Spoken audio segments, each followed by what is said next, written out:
Hello दोस्तों, तो आज मैं आप लोगों के लिए एक्सप्लेन करने वाला हूँ टेल्स ऑफ अर्डिंग के एक और मजेदार एपिसोड को। लेकिन उससे पहले जिस किसी ने भी इसका पिछला पार्ट नहीं देखा वो जाकर पहले उसे देख ले। मैंने एक लॉन्ग वीडियो में इसके पूरे 10 एपिसोड्स को अच्छी तरह से एक्सप्लेन कर दिया है, जिसका लिंक आपको डिस्क्रिप्शन और एंड स्क्रीन पे देखने को मिल जाएगा। तो अब इस पार्ट की स्टार्टिंग होती है और हम किन्मू को देखते हैं जो एल्डर बाइफेंग के डिसाइपल से फाइट कर रहा था। लेकिन एल्डर बाइफेंग के डिसाइपल से फाइट करने में किन्मू को थोड़ी दिक्कत आ रही थी, क्योंकि एल्डर बाइफेंग के डिसाइपल के 35 शॉट्स किन्मू के सभी अटैक्स को ब्लॉक कर ले रहे थे। ये सभी के सभी 35 शॉट्स अलग अलग चाल के साथ किन्मू के ऊपर हमला कर रहे हैं। जैसे कि 35 शॉट्समैन अलग अलग तरीके से अलग अलग एंगल से किन्मू पे अटैक कर रहे हो, जो देख के किन्मू समझ चुका था कि अगर ऐसा ही चलता रहा तो वो बहुत ही जल्द मारा जाएगा। इसलिए उसे यहाँ पे जल्दी कुछ ना कुछ करना होगा। जो सब सोचते हुए किन्मू डिवाइन आई टेक्निक को एक्टिवेट करते हुए पता लगाने लगा कि आखिर ये शॉट्स काम कैसे कर रहे हैं। तो किन्मू को जानने को मिला कि ये सभी शॉट्स वाइटल एनर्जी के थ्रेड से कंट्रोल किए जा रहे हैं। इसलिए अब किन्मू इन थ्रेड्स को निशाना बनाने लगा। वो इन्हें निशाना बनाते हुए कट करने लगता है। लेकिन अब एल्डर बाइफेंग का डिसाइपल तुरंत ही अपने मूव को चेंज कर चुका। वो अब यहाँ पे अपने शॉट को नदी के लहर की तरह कंट्रोल करने लगता है। इस वजह से अब किन्मू वाइटल एनर्जी के थ्रेड्स को कट नहीं कर पा रहा है। जो देख के एल्डर बाइफेंग कहने लगे कि मेरा डिसाइपल कम उम्र से ही वाइटल एनर्जी के थ्रेड को कंट्रोल करना सीख चुका था।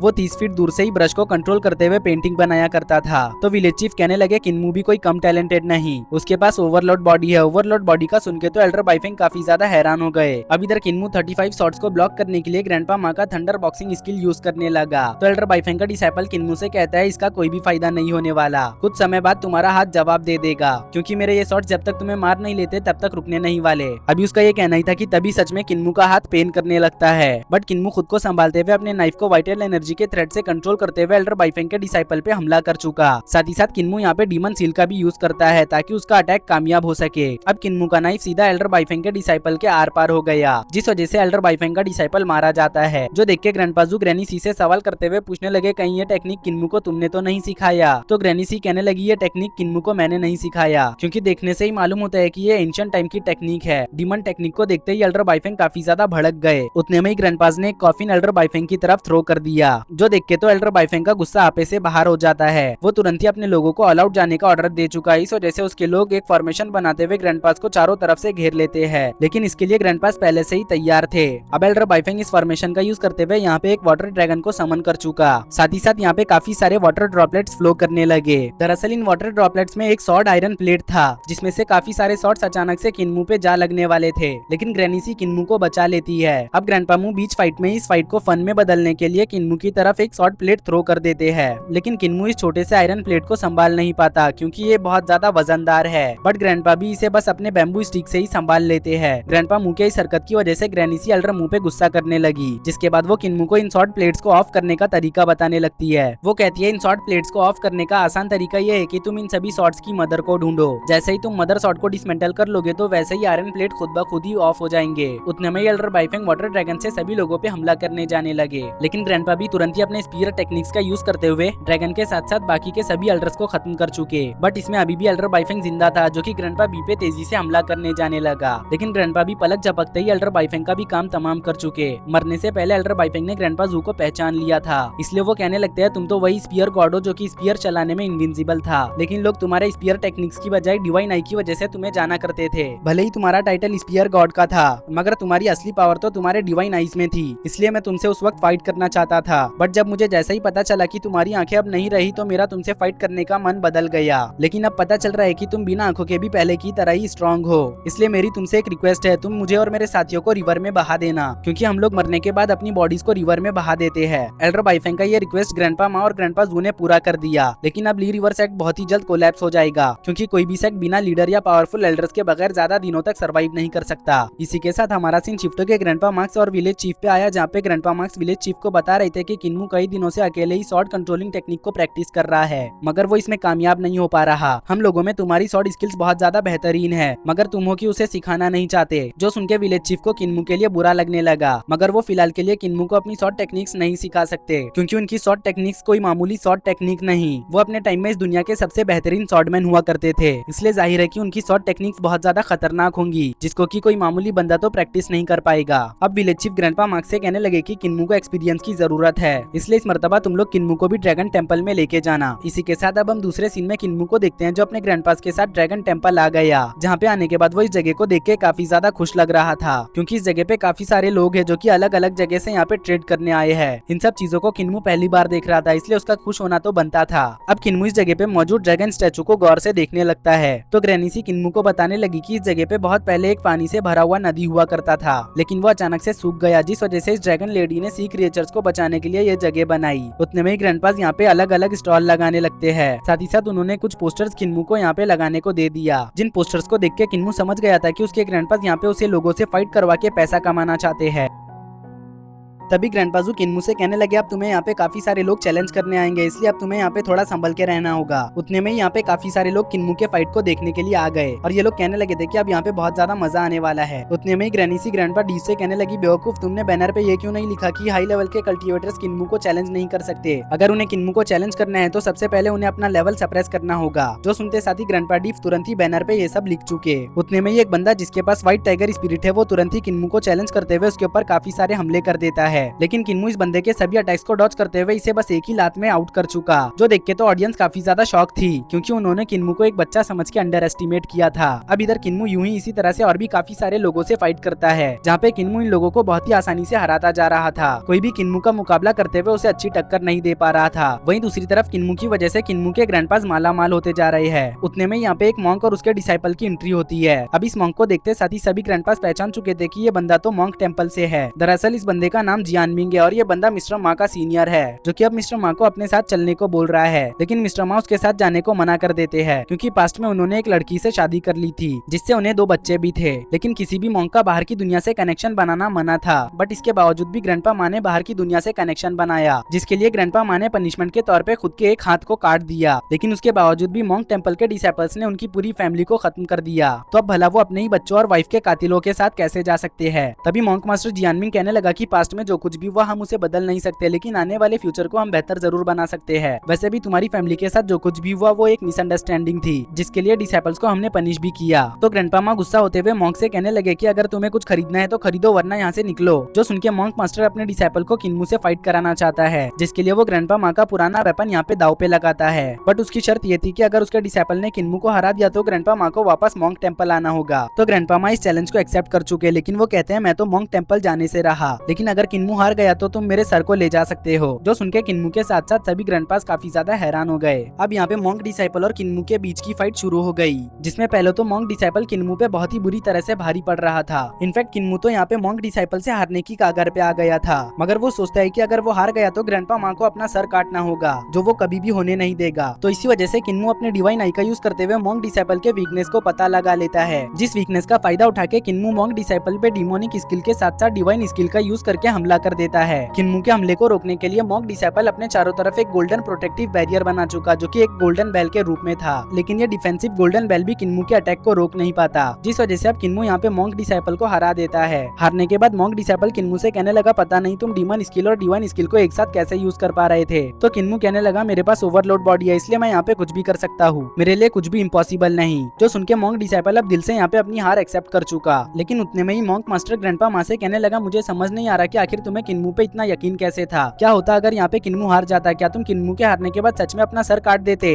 तो ग्रैंडपा माँ कहने लगे मेरा सर तो तब कटता ना जब तुम्हारा डिसाइपल किन्मू को हरा पाता। जो सुन के मॉन्क मास्टर दोबारा से यहाँ पे ग्रैंडपा माँ को अपने साथ चलने के लिए इंसिस्ट करने लगा। वो कहने लगा मॉन्क टेम्पल में अभी भी तुम्हारा कटा हुआ हाथ रखा हुआ है, अगर तुम मॉन्क टेम्पल वापस आ जाते हो तो तुम्हें तुम्हारा हाथ वापस मिल जाएगा। जो सुन के भी ग्रैंडपा माँ इस पे राजी नहीं होते, तो अब मॉन्क मास्टर अपने डिसाइपल के साथ यहाँ से जाने लगा। लेकिन जाते वक्त ग्रैंडपा माँ कहने लगे कि अगर फिर कभी तुमने ग्रैंडपा माँ को परेशान करने की जरूरत की तो मैं तुम्हारे पूरे टेम्पल को पॉइजन दे दूंगा। उतने में ही किन्मू कहता है क्यों ना हम इस मॉन्क मास्टर को यहीं पे खत्म कर दे, क्योंकि इससे वो ग्रैंडपा माँ को कभी भी परेशान नहीं कर पाएगा। जो सुनते साथ ही मॉन्क मास्टर और डिसाइपल की हालत खराब हो गई, इसीलिए वो तुरंत ही धूम दबा के यहाँ से भाग गए। ये देखते साथ ही किन्मू और किन्मू के ग्रैंडपास हंसने लगते हैं। उतने में ही ग्रैंडपा माँ किन्मू को मैजिकल स्टाफ देते हुए कहने लगे अब से ये तुम्हारा हुआ, मैं तुम्हें बता दूं इस स्टाफ की कीमत पूरे इस सिटी के बराबर है। जो सुन के किन्मू बहुत ज्यादा अमेज हो गया, क्योंकि उसने इतनी कीमती चीज अपनी जिंदगी में पहली बार देखी है। इसी के साथ अब रात होने वाली थी, जिस वजह से सभी लोग वापस अपने घर जाने लगे। लेकिन उतने में ही हम एक बंदे को देखते हैं जो लोगों से हेल्प मांग रहा था। वो कह रहा था कि मेरी वाइफ प्रेग्नेंट है और आज मेरा बच्चा होने वाला है, इसलिए कोई मेरी मदद करो।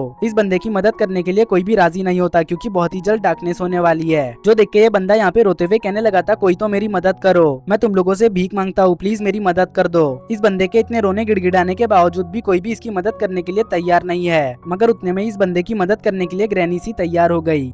लेकिन वो इस आदमी के साथ जाने से पहले सभी लोगों को विलेज जाने को बोलती है, सिवाय किन्मू और ग्रैंडपा बी को छोड़ के, क्योंकि ये दोनों भी ग्रैनी सी के साथ जाने वाले हैं। अब रास्ते में चलते हुए आदमी बता रहा था कि आज तक उसके जितने भी बच्चे पैदा हुए हैं वो सभी बिला वजह मारे जा चुके हैं, वो भी पैदा होते साथ ही। जो सुन के ग्रैनी सी को काफी ज्यादा हैरानी हुई। उन्हें समझ आ चुका था कि इस बंदे के विलेज में कुछ न कुछ तो गड़बड़ है। यहाँ पे किन्मू इस बंदे को पीठ पे लेके दौड़ रहा था, क्योंकि डार्कनेस बहुत ही ज्यादा तेजी से इन्हीं की तरफ बढ़ रहा है। ये बंदा मॉर्टल होने की वजह से ज्यादा तेज भाग नहीं सकता। अब इससे पहले कि डार्कनेस इन लोगों का कुछ बिगाड़ पाता, उससे पहले ही ये सभी लोग विलेज पहुंच गए। विलेज में आते ही ग्रैनी सी तुरंत ही इस बंदे के वाइफ के पास चली गई, ताकि वो उसके बच्चे को इस दुनिया में लाने का ट्रीटमेंट कर सके। वहीं बाहर की तरफ ग्रैंडपा भी किन्मू को आने वाले खतरे के लिए तैयार रहने को बोलते हैं। तो किन्मू तुरंत ही डिवाइन आई टेक्निक को एक्टिवेट करते हुए इस पूरे जगह को चेक करने लगा। तो उसे पता चला कि इस विलेज को एक डेटी स्टैचू प्रोटेक्ट करता है। लेकिन उतने में ही किन्मू को जानने को मिला कि यहाँ पे एक स्नेक भी है, जो कि ट्रांसपेरेंट होकर ट्री में छुपा हुआ है। बट किन्मू अच्छी तरह से इस ट्रांसपेरेंट स्नेक को देख पा रहा है, इसलिए वो कहने लगा आखिर ये क्या बाला है। तो ग्रैंडपा भी कहने लगे ये वही डीमन है जो कि न्यूबॉर्न बेबीज के सोल को डिवोर कर लेता है, और इस मर्तबा भी ये स्नेक यहाँ पे वही करने आया है, तो अब तुम्हें इसे रोकना होगा। जो सुनकर किन्मू स्नेक को रोकना चाहता था, लेकिन स्नेक के सामने डेटी स्टैचू की परछाई थी, जिस वजह से किन्मू यहाँ पे थोड़ा सा कतरा रहा है। लेकिन वो हिम्मत न हारते हुए अपने सभी ग्रैंडपास की टीचिंग और ट्रेनिंग को याद करते हुए कहने लगता है मेरे पास ओवरलोड बॉडी है, इस वजह से मैं किसी से भी नहीं डरता, मैं किसी के सामने नहीं झुकने वाला। जो कह के किन्मू डेटी स्टैचू की परछाई के ऊपर हमला कर चुका, जिस वजह से ये नष्ट हो जाता है। उतने में ही किन्मू को स्नेक का वीक पॉइंट दिखाई दिया, मगर इससे पहले कि किन्मू स्नेक डीमन को खत्म कर पाता, उसी वक्त उसने न्यूबॉर्न बेबी के सोल को डिवोर कर लिया। बट अभी तक भी उसने सोल को पूरी तरह से डिवोर नहीं किया है, इसलिए बेबी सोल को बचाने का किन्मू के पास अभी भी एक चांस है। तो अब किन्मू एक बहुत ही पावरफुल अटैक करते हुए डीमन स्नेक को खत्म कर देता है, जिस वजह से बेबी सोल वापस से अपनी बॉडी में चला गया। और अब अपने जिंदा बेबी को देखकर उसके पेरेंट्स काफी ज्यादा खुश हो गए, जो चीज किन्मू भी देख पा रहा था। तो इसी वजह से उसे भी यहाँ पे अपने पेरेंट्स याद आने लगे। जो देख के ग्रैनी सी किन्मू से कहती है तुम्हारे पेरेंट्स यकीनन एक अच्छे लोग थे, क्योंकि जिस रात मैंने तुम्हें नदी के किनारे से लाया तो उस रात तुम्हें एक लेडी प्रोटेक्ट कर रही थी। जो लेडी तुम्हारी मदर थी या कोई और मुझे नहीं पता, लेकिन हाँ ये लॉकेट बचपन से ही तुम्हारे पास है, तो हो सकता है इसी के जरिए तुम एक दिन अपने पेरेंट्स को तलाश कर पाओ। फिलहाल तो तुम्हें सो जाना चाहिए, क्योंकि यहाँ पे रात को बहुत कुछ होने वाला है। जो सुनकर किन्मू अपने रूम में सोने चला गया, वहीं ग्रैंडपा भी पहरा दे रहे थे। अब आधी रात को एक शैडो डीमन किन्मू के कमरे में घुस गया, जो चीज किन्मू को भी पता चल गया, लेकिन किन्मू के कुछ करने से पहले ही उसने किन्मू के शैडो को सील कर दिया।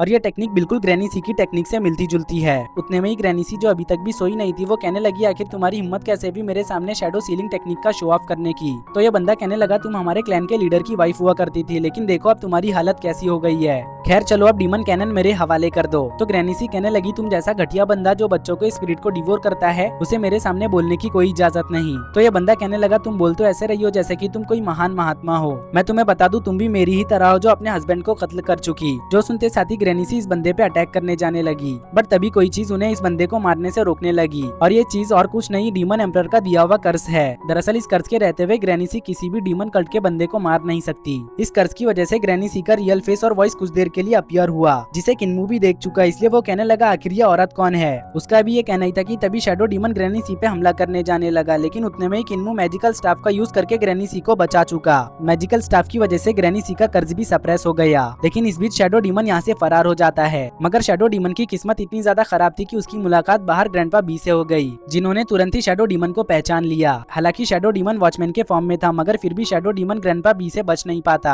अब ग्रैंडपा बी को जैसे ही पता चला कि ये शैडो डीमन है, तो तुरंत ही उन्होंने इसे खत्म कर दिया। साथ ही साथ ग्रैंडपा भी कहने लगे भले ही मैं अंधा हूँ, मगर मैं वो देख सकता हूँ जो कोई भी नहीं देख सकता। मरते मरते शैडो डीमन कहता है कि डीमन एम्परर की वाइफ तो सच में बहुत ज्यादा खतरनाक है, उसने स्पीयर गॉड जैसे बंदे को पहरेदारी पे लगा रखा है। अब इसी के साथ हम सुबह के वक्त किन्मू को देखते हैं, जो दोनों कपल्स को गुड बाय बोलकर ग्रैनी सी और ग्रैंडपा बी के साथ यहाँ से जाने लगा। लेकिन रास्ते में वो काफी सारे सवाल पूछ रहा था, जैसे कि वो शैडो डीमन कौन था और वो बार बार डीमन कल्ट का नाम क्यों ले रहा था, और क्या सच में ग्रैनी सी डीमन एम्परर की वाइफ थी। किन्मू के सवालों के पहाड़ से बचने के लिए ग्रैंडपा भी पेड़ से टकरा के जानबूझ के यहाँ पे नाटक करने लगे बेहोश होने का, जिस वजह से अब ग्रैनी सी को ही किन्मू के सारे सवालों के जवाब देने पड़ते हैं। किन्मू के सवालों का जवाब देने के साथ साथ ग्रैनी सी ग्रैंडपा बी को भी घसीटते हुए लेके जा रही थी। अब इधर पे विलेज में डीमन कल्ट के 2 बंदे आ गए, जो इस बंदे से सवाल करते हुए पूछने लगे कि हमने सुना था कि यहाँ पे कोई डिमोनिक एनर्जी थी। तो ये बंदा उन्हें बताता है कि हाँ यहाँ पे एक डिमोनिक स्नेक तो हुआ करता था, लेकिन डिजेबल विलेज के लोगों ने उसे खत्म कर दिया। जो कह के वो बंदा ये भी बताता है कि इस विलेज का वॉचमैन भी कल रात अचानक से मारा गया। जो सुनते साथ ही एल्डरी फिगर तुरंत ही इस बंदे को हिप्नोटाइज कर लेता है।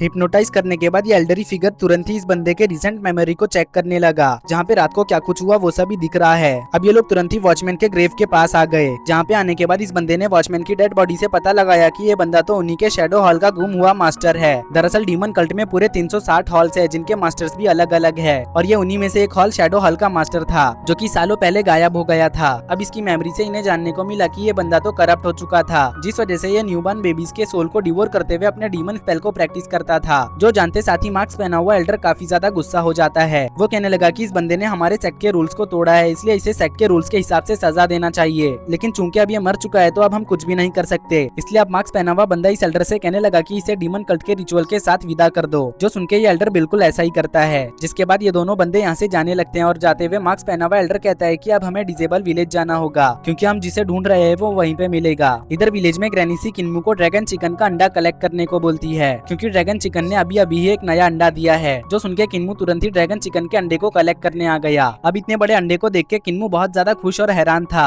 लेकिन इससे पहले कि वो इस अंडे को ले पाता, ड्रैगन चिकन यहाँ पे आते हुए किन्मू की बहुत ही बुरी तरह से धुलाई कर देती है। हालांकि किन्मू यहाँ पे फाइट बैक करने की भी ट्राई करता है, मगर वो ऐसा नहीं कर पाता। तो अब वो ड्रैगन चिकन को हराने के लिए तुरंत ही विलेज से बाहर चला गया। दरअसल वो पिछली बार की तरह कुछ न्यू टेक्निक सीख के यहाँ पे ड्रैगन चिकन को हराना चाहता है, लेकिन चलते चलते उसे महसूस हुआ कि कोई तो है जो उसका पीछा कर रहा है। और किन्मू का पीछा करने वाला और कोई नहीं ग्रैनी सी थी। ग्रैनी सी किन्मू का पीछा हिरन के भेष में कर रही थी, जो चीज किन्मू को भी पता चल गया। इसलिए वो खतरे में होने का नाटक करते हुए ग्रैनी सी को डरा देता है। अब वो ग्रैनी सी से ये कह के यहाँ से जाने लगा कि आपको मेरी फिक्र करने की जरूरत नहीं, मैं खुद का ख्याल रख सकता हूँ। कुछ दूर जाने के बाद किन्मू को एक बुल दिखाई दिया, जो नदी किनारे पानी पी रहा था, जिसको वो ग्रैनी सी समझ के डिस्टर्ब कर देता है। लेकिन अब ये बुल किन्मू का पीछा करने लगा, तो किन्मू इस बुल से बचने के लिए अपने नाइफ्स को निकालते हुए इस बुल को मारने का प्रिटेंड करने लगता है। बट अब हमें जानने को मिला कि ये बुल और कोई नहीं ग्रैनी सी थी, जो बात किन्मू पहले ही समझ चुका था, क्योंकि ये बुल किन्मू का बस पीछा कर रहा था, वो किन्मू पे अटैक नहीं कर रहा था। अब ग्रैनी सी तुरंत ही रिवर्स गियर डालते हुए यहाँ से जाने लगी। साथ ही साथ वो कहने लगी, किन्मू आज तुमने अपनी ग्रैंडमा को मारने की कोशिश की, इसलिए तुम विलेज आओ, फिर मैं तुम्हें बताती हूँ। इसी के साथ हमारा सीन शिफ्ट होकर डीमन कल्ट के एल्डर्स पे आया, जो डिसेबल विलेज के बाहर आकर कहने लगे, हम लोग अपने लीडर की वाइफ से मिलने आए हैं। तो ग्रैंडपा मार्क्स और विलेज चीफ बाहर आते हुए कहने लगे कि यहाँ पे किसी की भी वाइफ नहीं रहती, यहाँ पे एक मर्तबा जो भी आ गया उसका बाहर की दुनिया से कोई भी कनेक्शन नहीं रहता। उतने में ही मार्क्स पहना हुआ एल्डर कहने लगा कि हमारे कल्ट का अब कोई भी वारिस नहीं, सिवाय कल्ट लीडर की वाइफ के।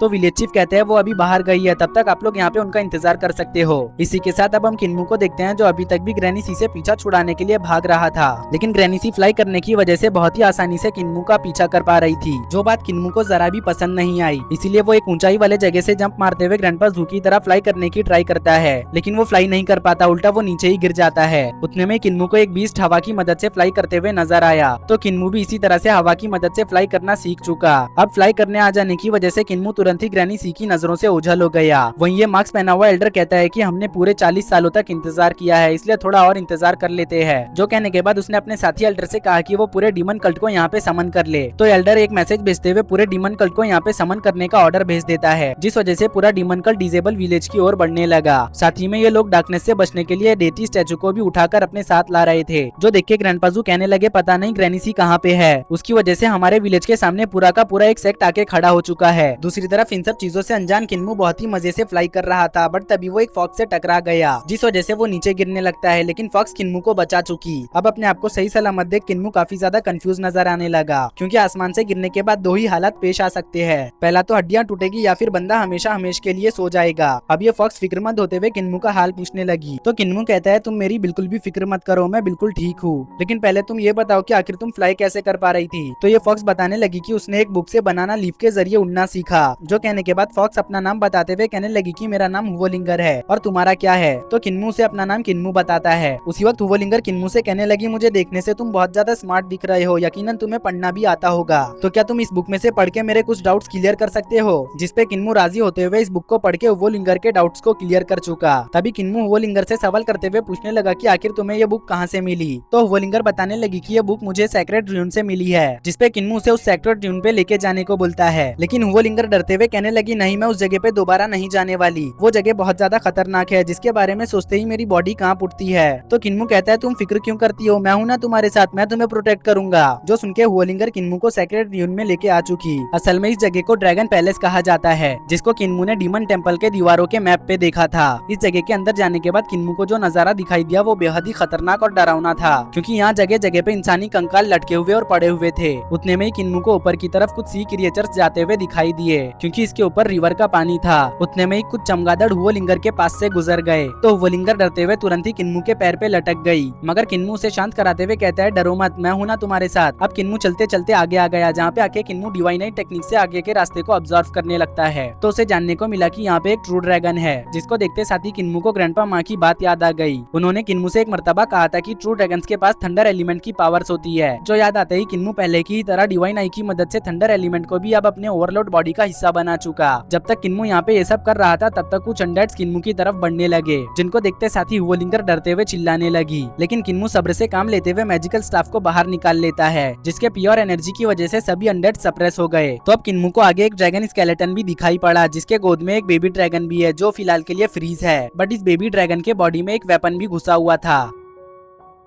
लेकिन यंग ड्रैगन को स्केलेटन ड्रैगन अभी भी प्रोटेक्ट कर रहा है। उतने में ही किन्मू को एक बंदे की आवाज आने लगी, जो कह रहा था कि बच्चे, तुम्हारे पास मॉन्ग टेम्पल का वेपन है, मतलब कि तुम मॉन्ग टेम्पल से बिलोंग करते हो। जिस बंदे ने ये कहा था वो भी आइस में जमा हुआ था, और उसके एक हाथ में फ्लैग और दूसरे हाथ में एक ऑब था। अब ये बंदा किन्मू से कहने लगा, अगर तुम मुझे यहाँ से आजाद करोगे तो मैं तुम्हें बहुत ज्यादा माला माल कर दूंगा, क्योंकि मैं फ्लेम नेशन के क्राउन प्रिंस, मतलब की फ्लेम नेशन के होने वाले एम्परर का ट्यूटर और मेंटर हूँ। क्राउन प्रिंस और मेरे सपोर्ट से तुम काफी कुछ अचीव कर सकते हो। तो किन्मू कहने लगा, पहला तो ये कि मैं मॉन्ग टेम्पल का डिसाइपल नहीं हूँ, मैं डाजू कॉन्टिनेंट का रहने वाला एक रहवासी हूँ, और दूसरा ये बताओ कि तुम यहाँ पे कैसे फंसे। तो ये बंदा कहने लगा कि 200 साल पहले मैं यहाँ पे अपने कुछ साथियों के साथ क्राउन प्रिंस के ऑर्डर पे इन्वेस्टिगेट करने आया था, लेकिन मेरे हाथ में जो ड्रैगन ऑर्ब है वो यहाँ पे मेरे साथियों के लाइफ एसेंस को एब्जॉर्ब करने लगा, ताकि वो यंग ड्रैगन को जिंदा कर सके। बट जब मैंने यहाँ पे इसे रोकने की कोशिश की तो मैं यहाँ पे कैद हो गया। जो सुन के हुओलिंगर को इस बंदे पे यकीन नहीं हुआ, इसलिए वो कहने लगी यहाँ पे जरूर कुछ गड़बड़ है, क्योंकि बिना खाए पिए 200 सालों तक जिंदा रह पाना किसी के लिए भी पॉसिबल नहीं। ये सुन के किन्मू हुओलिंगर को शांत कराते हुए कहने लगा था, तुम ज्यादा फिक्र मत करो, मुझे इस बंदे की बात पे यकीन है, क्योंकि अभी इस बंदे ने जो भी बताया उसमें थोड़ा दम तो है। जो कहने के बाद किन्मू इस बंदे से सवाल करते हुए पूछने लगा था कि आखिर तुम्हारे हाथ में ये फ्लैग क्या चीज है। तो ये बंदा किन्मू को बताता है कि ये बस एक प्रोटेक्टिव स्पेल है। खैर ये सब छोड़ो, मैं तुम्हें अपना स्वॉर्ड थोड़ा सा बर्फ से बाहर निकाल के दूंगा, तो तुम मेरे स्वॉर्ड को फौरन ही लेके इस ड्रैगन बोन पे हमला कर देना, जिसके बाद मैं आजाद हो जाऊंगा और फिर तुम माला माल हो जाओगे। ये सुन के किन्मू कहता है, क्या मैं तुम्हारे इस स्वॉर्ड से ड्रैगन स्केलेटन को ब्रेक भी कर पाऊंगा। जिसपे ये बंदा कहता है कि बेशक तुम ऐसा कर पाओगे, क्योंकि ये स्वॉर्ड एक फर्स्ट ग्रेड का वेपन है, और ऐसा वेपन पूरे फ्लेम नेशन में भी कुछ ही लोगों के पास है। जो सुन के किन्मू पूछता है, क्या तुम्हारा ये स्वॉर्ड मेरे मैजिकल स्टाफ से भी ज्यादा कीमती है। तो ये बंदा कहता है कि भला तुम मेरे स्वॉर्ड को अपने मैजिकल स्टाफ से कैसे कंपेयर कर सकते हो। तो किन्मू कहता है, ठीक है, नहीं करता। अच्छा चलो, अब तुम इस स्वॉर्ड को बर्फ से थोड़ा सा बाहर निकालो। जो सुन के इस बंदे ने अपने स्वॉर्ड को बर्फ से थोड़ा सा बाहर निकाल दिया, जिसके आगे अब किन्मू वाइटल थ्रेड का यूज करके इस स्वॉर्ड को अपने कंट्रोल में ले लेता है। लेकिन किन्मू इस स्वॉर्ड को कंट्रोल करते हुए अच्छे से अटैक नहीं कर पा रहा था, क्योंकि किन्मू को वाइटल थ्रेड से स्वॉर्ड को कंट्रोल करना नहीं आता। जो देख के ये बंदा किन्मू को स्वॉर्ड कंट्रोलिंग टेक्निक सिखाना चाहता है, बट किन्मू इसके लिए साफ मना कर चुका, क्योंकि किन्मू को ग्रैंडपा मार्क्स ने कहा कि वो एक ऐसे बंदे को जानते हैं जो इस दुनिया का सबसे पावरफुल स्वॉर्डमैन है, जो कि किन्मू को स्वॉर्डमैनशिप सिखा सकता है। लेकिन तब तक किन्मू को किसी और से स्वॉर्डमैनशिप नहीं सीखनी होगी। अगर गलती से भी किन्मू किसी और से स्वॉर्डमैनशिप सीख लेता है तो स्वॉर्ड मास्टर किन्मू को नहीं सिखाएगा। ये सुन के जो बंदा बर्फ में जमा हुआ था वो कहने लगा, भला तुम ये क्या बेवकूफी भरी बात कर रहे हो। मेरे पास जो स्वॉर्ड टेक्निक्स है वो डायरेक्ट मुझे इंपीरियल एडवाइजर से मिली है, जिसने दुनिया के सभी बेहतरीन स्वॉर्ड्समैन को इकट्ठा करके एक खतरनाक टेक्निक को बनाया, जो कि एंशिएंट टाइम के टेक्निक से भी ज्यादा कीमती मानी जाती है। जो सुन के किन्मू कहता है, ऐसा है तो वो इंपीरियल एडवाइजर कमाल का होगा, बट अभी भी मैं तुमसे स्वॉर्डमैनशिप नहीं सीखूंगा। जो सुन के तो अब इस बंदे को किन्मू पे काफी ज्यादा गुस्सा आ गया, लेकिन उसे यहाँ से आजाद होना था, इसलिए वो सब्र रखते हुए किन्मू से कहता है, चलो तुम मुझसे स्वॉर्डमैनशिप मत सीखो, लेकिन तुम मुझसे वाइटल थ्रेड को किस तरह से कंट्रोल किया जाता है वो तो सीख सकते हो ना। इस बंदे के इस बात पे किन्मू राजी हो गया। तो अब ये बंदा किन्मू को वाइटल थ्रेड किस तरह से कंट्रोल किया जाता है वो सिखाने लगा, जिसमें किन्मू को काफी ज्यादा टाइम लगने वाला था। इस वजह से हुओलिंगर यहाँ पे थोड़ा सा झपकी मारने लगी, बट कुछ ही देर में एक धमाके की वजह से हुओलिंगर डरते हुए उठ गई। तभी हम किन्मू को देखते हैं जो वाइटल थ्रेड से स्वॉर्ड कंट्रोल करना सीख चुका है। जो देख के बंदा काफी ज्यादा खुश हो गया और किन्मू से कहने लगा, जल्दी आओ और मुझे यहाँ से आजाद करो। तो किन्मू उसे आजाद करने जाने लगा, लेकिन तभी अचानक से किन्मू का मैजिकल स्टाफ वाइब्रेट करने लगता है, क्योंकि बर्फ में जमा हुआ बंदा सोच रहा था कि जैसे ही वो आजाद हो जाएगा वैसे ही वो किन्मू को मार के उसका मैजिकल स्टाफ ले लेगा, जिसके बाद वो क्राउन प्रिंस को ड्रैगन ऑर्ब के साथ साथ मैजिकल स्टाफ भी गिफ्ट में देगा, जिस वजह से फ्लेम नेशन में उसकी पोजीशन और भी ज्यादा बढ़ सकती है। वो अभी यहाँ पे सोच ही रहा था कि तभी किन्मू इस बंदे को आजाद करने से मना कर देता है। जो देख के ये बंदा किन्मू से कहने लगा, आखिर तुम ये क्या कर रहे हो। तो किन्मू कहता है, तुमने मुझसे झूठ कहा कि तुम्हारे डिसाइपल्स ड्रैगन ऑर्ब की वजह से मारे गए हैं, जबकि तुमने खुद ही अपने डिसाइपल्स को मारा, वो भी इस फ्लैग का यूज करके, ताकि तुम जिंदा रह सको। जो सुन के तो हुओलिंगर काफी ज्यादा घबरा जाती है, लेकिन अब ये बंदा यहाँ पे आजाद होने के लिए हुओलिंगर को अपने झांसे में फंसाने की कोशिश करने लगा। उसे सीक्रेट टेक्निक का लालच हंस देते हुए। दरअसल हुओ लिंगर के पास जो किताब है वो इसी ने यहाँ पे छोड़ी थी ताकि कोई बंदा लालच में आके उसे आजाद कर दे, लेकिन किन्मू और हुओ लिंगर इसके झांसे में नहीं आते, वो यहाँ से जाने लगे। बट तभी ये बंदा अपने फ्लैग का यूज करके हुओ लिंगर और किन्मू के लाइफ एसेंस को एब्जॉर्ब करने लगता है, जो देख के किन्मू इस बंदे से कहने लगा कि आखिर तुम ये क्या कर रहे हो, अगर तुमने हमारी सारी लाइफ एसेंस को एब्जॉर्ब भी कर लिया तब भी तुम यहाँ से बाहर नहीं निकल पाओगे। तो ये बंदा कहने लगा कि तुम्हें एब्जॉर्ब करने के बाद मैं 100 साल और यहाँ पे सर्वाइव कर सकता हूँ, जब तक यकीनन कोई ना कोई तुम्हारी ही तरह यहाँ पे आ ही जाएगा। ये देख के किन्मू तुरंत ही हिम्मत करते हुए अपने स्वॉर्ड को वाइटल थ्रेड से कंट्रोल करते हुए इस फ्लैग को काट देता है, जिस वजह से अब किन्मू और हुओ लिंगर यहाँ पे आजाद हो गए। अब आजाद होते साथ ही ये दोनों तुरंत ही अपनी जान बचा के यहाँ से भागने लगते हैं। बट ये बंदा इससे काफी ज्यादा गुस्सा हो गया, वो फौरन ही यहाँ पे गुस्से में अपना पाम अटैक किन्मू पे रिलीज कर चुका, जिसको किन्मू थंडर ड्रैगन अटैक से ब्लॉक कर लेता है और सही सलामत ड्रैगन पैलेस से बाहर आ जाता है। बाहर आने के बाद किन्मू को अपने सामने ग्रैनी सी दिखाई दी, तो वो तुरंत ही उनके पास जाते हुए उनसे मैजिकल स्टाफ और स्वॉर्ड के बारे में सवाल करते हुए पूछने लगा कि इन दोनों में से कौन सा ट्रेजर ज्यादा कीमती है। तो ग्रैनी सी कहने लगी दोनों ट्रेजर्स अलग अलग सलाहियत को पोजेस करते हैं, लेकिन फिर भी दोनों इक्वल है। जो कहने के बाद ग्रैनी सी हुओ लिंगर को लाड करते हुए कहने लगी तुम्हारी वजह से मेरे किन्मू को ये स्वॉर्ड मिली, इसलिए तुम्हारा शुक्रिया। ग्रैनी सी के ये कहते ही हमारा ये सीन यहीं पे कट हो गया, जिसके बाद दूसरे सीन में किन्मू और ग्रैनी सी विलेज आ गए, जहाँ पे किन्मू को बड़े बड़े टावर्स दिखाई देते हैं विलेज के सामने। इसलिए किन्मू कहने लगा आखिर यहाँ पे ये सब क्या चल रहा है, दिन दहाड़े हमारे विलेज के सामने एक टाउन कैसे बन गया। इस टाउन को देखकर ग्रैनी सी समझ चुकी थी कि डीमन कल्ट के लोग यहाँ पे आ चुके हैं, इसलिए उनका हाथ यहाँ पे ठंडा पड़ चुका, जिसको किन्मू भी महसूस कर लेता है। इसलिए वो ग्रैनी सी से सवाल करते हुए पूछने लगा कि आपकी तबीयत ठीक तो है, जिसपे ग्रैनी सी कोई भी जवाब नहीं देती। वो तुरंत ही विलेज आ गई, जहाँ पे मास्क पहना हुआ एल्डर ग्रैनी सी को देखते ही कहने लगा था कि क्या तुम अपने एंसेस्टर को ग्रीट भी नहीं करोगी। जो सुनके ग्रैनी सी तुरंत ही मास्क पहने हुए एल्डर को ग्रीट करने लगी। अभी एल्डर ग्रैनी सी से कहने लगा कि मैं बूढ़ा हो चुका हूँ, जिस वजह से मैं कभी भी मर सकता हूँ, इसलिए मैंने तुम्हें न्यू कल्ट मास्टर बनाने का फैसला किया है। जो कहके ये बंदा अपना फेस मास्क रिमूव कर चुका, जिस वजह से हमें और किन्मू को जानने को मिला कि ये बंदा तो बूढ़ा ना होकर जवान है। इसलिए किन्मू मनी मन सोचते हुए कहने लगा कि ये बंदा तो ग्रैनी सी से भी जवान है, लेकिन फिर भी ये खुद को बूढ़ा कह रहा है। उतने में ही विलेज चीफ कहने लगे ग्रैनी सी वो पर्सन है जिसने तुम्हारे कल्ट मास्टर को मारा, तो क्या तब भी तुम ग्रैनी सी को अपना न्यू कल्ट मास्टर बनाना चाहते हो। जिसपे एल्डर याओ कहता है ग्रैनी सी ने प्रीवियस कल्ट मास्टर को मार के और सेक्रेट कैनन बुक को हासिल करके साबित कर दिया है कि वो प्रीवियस कल्ट मास्टर से भी ज्यादा कैपेबल है। उतने में ही ग्रैंडपाजू ग्रैनी सी के पास आते हुए उनसे कहने लगे कि तुम्हें कल्ट मास्टर की पोजीशन को एक्सेप्ट कर लेना चाहिए, क्योंकि डीमन कल्ट एक पावरफुल फैक्शन है। तो ग्रैनी सी कहने लगी मैं कल्ट मास्टर की पोजीशन चाहकर भी एक्सेप्ट नहीं कर सकती, क्योंकि मेरा इनर डीमन कर्स मुझे इसकी इजाजत नहीं देगा। जो सुनकर एल्डर याओ कहने लगा कि अगर तुम कल्ट मास्टर नहीं बन सकती तो इसका मतलब कि तुम डीमन कल्ट के मास्टर को मारने वाली कातिल हो,